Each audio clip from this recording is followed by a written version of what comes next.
Hi friends, welcome to Vennela sweet home. అందరూ ఎలా ఉన్నారండి? ఇంట్లో మిగిలిపోయిన దోశ పిండి, ఇడ్లీ పిండి పడేస్తాం కదండి, పుల్లగా అయిపోయిందని. కానీ ఇంకా అస్సలు పడేయరండి. ఈ వీడియో చూసిన తర్వాత చాలా కమ్మటి రెసిపీ పిల్లలకు చేసి పెట్టచ్చు. చాలా టేస్టీగా ఉంటుందండి, చాలా ఈజీగా కూడా చేయొచ్చు. ఈ దోశ పిండి వచ్చేసి నేను బియ్యము అలాగే మినపప్పుతో చేసిన దోశ పిండి అండి. మీరు రవ్వతో చేసిన దోశ పిండి కూడా తీసుకోవచ్చు. ఇప్పుడు దీన్ని ఎలా చేయాలో చూద్దామండి. నేను 1 కప్పు దోసపిండి తీసుకున్నానండి. ఇందులో 1/2 కప్పు శనగపిండి వేసుకొని ఇందులో తగినంత సాల్ట్ వేసుకోవాలి. మీరు దోసపిండిలో సాల్ట్ వేసినట్లయితే కాస్త తగ్గించుకొని వేసుకోవాలి. అలాగే ఇందులో తగినంత కారం వేసుకోవాలి. ఇందులో 1/4 కప్పు వాటర్ వేసుకొని మొత్తం మిక్స్ చేసుకోవాలండి. ముందుగా సరిపడినంత వాటర్ వేసుకొని మిక్స్ చేసుకోవాలి.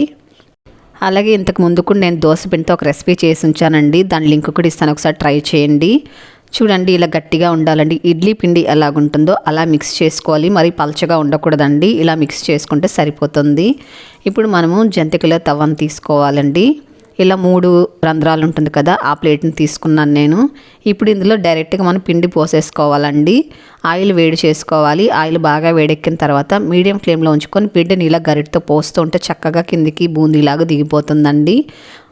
చాలా సింపుల్ మెథడ్ అండి, అస్సలు కష్టం ఉండదు. 5 నిమిషాల్లో చేసేసి పెట్టేయచ్చండి పిల్లలకు స్నాక్ అయితే. చూడండి, చక్కగా బూందీలాగా పడుతుంది. మరి హైట్కి లేపకండి, కాస్త కిందగానే మనం పెట్టుకొని వేసుకోవాలి బూందీని. అప్పుడే మంచి రౌండ్ షేప్లో వస్తాయండి.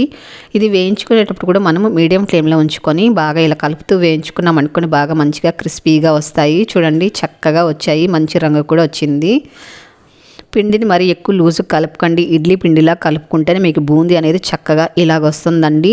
మరొకసారి వేసేటప్పుడు కూడా బాగా ఆయిల్ వేడెక్కిన తర్వాత మీడియం ఫ్లేమ్లో ఉంచుకొని మనము ఇలా బూందీ వేసుకోవాలి. కొద్దిగా మనం వేసుకుంటే చక్కగా వస్తుందండి. ఎక్కువ వేసేసారనుకోండి ముద్దగా అయిపోతుందండి. కాబట్టి కొద్ది పిండి వేసుకుంటూ బూందీ చేసుకోండి. చూడండి, ఇలా తిప్పుతూ ఫ్రై చేసుకుంటే చాలా క్రిస్పీగా మంచి రంగులో వస్తాయి. చాలా అంటే చాలా టేస్టీగా ఉంటుందండి. ఒక్కసారి తిని చూడండి, ఇంక ఇడ్లీ పిండి పడేయరండి. ఎంత మిగిలిపోయినా కూడా. చూడండి, బూందీ అనేది ఎంత చక్కగా వచ్చిందో చూసారా, ఎంత రౌండ్ షేప్లో వచ్చిందో. ఇప్పుడు దీన్ని పక్కన ఉంచుకుందామండి. ఇలాగే కూడా తినేయచ్చండి, అంత కమ్మగా ఉంటుంది. కానీ ఇంకా మరింత టేస్ట్ రావడానికి ఇప్పుడు ఇలా చేద్దాము. ఇప్పుడు అదే ప్యాన్లోకి 1 టేబుల్ స్పూన్ ఆయిల్ తీసుకోవాలి. ఇందులో ఒక 10 వెల్లుల్లి కచ్చాపచ్చగా దంచుకొని వేసుకోవాలండి, పొట్టుతో సహా. వీటిని తడి లేకుండా బాగా డ్రైగా వేయించుకోవాలి. మనం నిలువ ఉంచుకున్నట్లయితే ఈ వెల్లుల్లిని బాగా తడి లేకుండా వేయించుకోవాలండి, క్రిస్పీగా. చూడండి, వెల్లుల్లి ఇలా వేయించుకున్న తర్వాత ఇందులో 2 టేబుల్ స్పూన్లు పల్లీలు వేసుకొని వీటిని కూడా మీడియం ఫ్లేమ్లో ఉంచుకొని బాగా వేయించుకోవాలండి.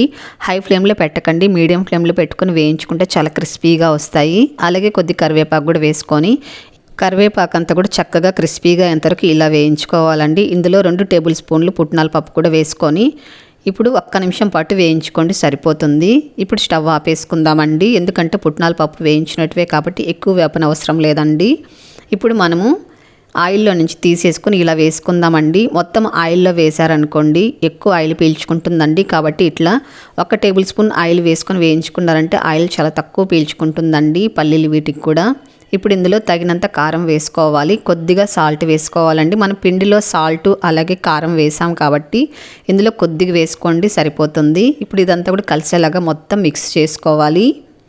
చాలా అంటే చాలా టేస్టీగా ఉంటాయండి. మనం నిలువ ఉంచుకుంటే కూడా నెల రోజులైనా కూడా అస్సలు పాడవవు, చాలా క్రిస్పీగా ఉంటాయండి. వీటిని నిలువ చేసుకునేటప్పుడు మీరు బాగా చల్లారిన తర్వాత నిలువ చేసుకున్నారనుకోండి బాగా క్రిస్పీగా ఉంటాయండి. చూడండి ఎంత బాగున్నాయో.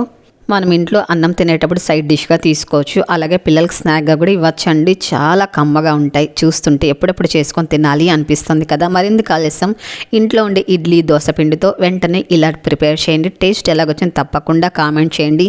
ఇంత మంచి రెసిపీని మిస్ చేయకుండా మీకు తెలిసిన వారందరూ కూడా షేర్ చేయండి, లైక్ చేయండి. అలాగే మన ఛానల్ ఫస్ట్ టైం మీరు కనుక చూస్తున్నట్లయితే తప్పకుండా సబ్స్క్రైబ్ చేసుకోండి.